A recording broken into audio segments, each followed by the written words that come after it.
গাজায় বোমা হামলা চালাচ্ছে ইসরায়েল, সেই বোমার যোগান দিচ্ছে যুক্তরাষ্ট্র। মানছে না কোনো আন্তর্জাতিক আইন। একের পর এক হামলা চালিয়ে যাচ্ছে মুসলিম দেশগুলোর উপর, কিন্তু জাতিসংঘের কোনো ভূমিকায় পালন করছে না। করবেই বা কী করে? তারাই তো সেই চেয়ার দখল করে আছে। তাদের এই মানবতা বিরোধী কাজ হয়তো প্রকৃতিও মানতে পারছে না। গাজার বোমার আগুন যেন প্রতিশোধ নিতে লেগেছে। এবার দাবানল জ্বলে উঠেছে যুক্তরাষ্ট্রের লস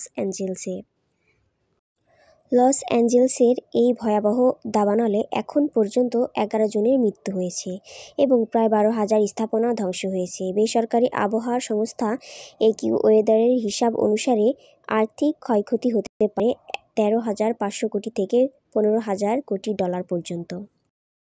মানবতার বিরুদ্ধে কোনো কাজই প্রকৃতির চোখ এড়িয়ে যায় না। ইতিহাস সাক্ষী, প্রতিটি অন্যায়ের পরিণতি একদিন ফিরে আসে। তাই আসুন আমরা মানবতার পক্ষে দাঁড়াই, অন্যায়ের বিরুদ্ধে আওয়াজ তুলি। দৈনিক